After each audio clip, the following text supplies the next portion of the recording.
അളിയൻ കാര്യമൊന്നും അറിഞ്ഞില്ലേ? ഇല്ല. എന്നാൽ ഇനി ഞാനത് പറയാം, ആരും ഞെട്ടരുത്. രാജൻ ജോസഫ് എന്നൊരുത്തനുണ്ട്. അപ്പൊ ഇന്നലെ പറയുന്നു മമ്മൂട്ടി കല്യാണം കഴിഞ്ഞ് മക്കളൊക്കെ ആയ ആൾക്കാർ പെണ്ണുങ്ങളെയാണെന്ന് അയാൾ വളയ്ക്കുന്നു.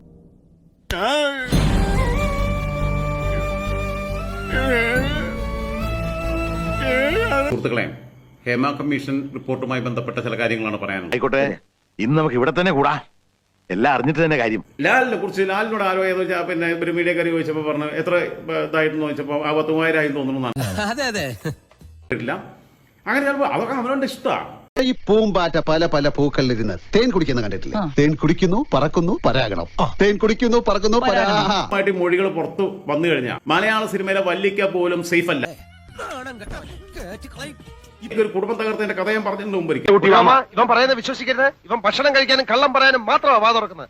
പിന്നെ ഒരു കാര്യമുണ്ട്, വെല്ലിക്ക ചെറിയ പിള്ളേരെ ഒന്നും ചെയ്യാൻ പോകാറില്ല. ഒന്ന് മുസ്ലിം കമ്മ്യൂണിറ്റിപ്പെട്ട സ്ത്രീകളോടാണ് പ്രത്യേകിച്ച് താല്പര്യമുള്ളത് വെല്ലിക്ക. പിന്നെ രണ്ടാമത്തെ കാര്യം, പ്രസവിച്ച് കുഞ്ഞുങ്ങളൊക്കെ ഉള്ളവരാ. അപ്പൊ അവരെന്ന് ഒന്ന് മുസ്ലിം കമ്മ്യൂണിറ്റിയിലുള്ളവർക്ക് അവരെ കുടുംബത്തിൽ നിന്നൊക്കെ പ്രഷർ ഉണ്ടാവും. എന്തെങ്കിലും സംഭവിച്ചാൽ തന്നെ അത് പിന്നെ ഒതുക്കി വെക്കും, അതിനോട് അഡ്ജസ്റ്റ് ചെയ്തൊക്കെ പോകും. അത് മീട്ടുമായിട്ടൊന്നും ആരോപിക്കാൻ പോകില്ല, കാരണം കുറച്ചുകൂടി ഒരു ഓർത്തഡോക്സ് ആയിട്ട് പോകുന്ന ഒരു സൊസൈറ്റി ആയതുകൊണ്ട് അതിന്റെ ഭാഗമായിട്ടുള്ള സമ്മർദ്ദങ്ങൾ പിന്നെ മാതാപിതാക്കളുടെ ഭാഗത്തു നിന്ന്, സഹോദരങ്ങളുടെ ഭാഗത്ത് എന്തിനാ കത്തിയെടുക്കുന്നേ? ഇങ്ങനെ ആർത്തടുത്ത് കൊല്ലുന്നതിന് പകരം ഒറ്റ കുത്തിന് ചാവാൻ. കഴിഞ്ഞ സന്തോഷമായി ഗോപിയേട്ടാ.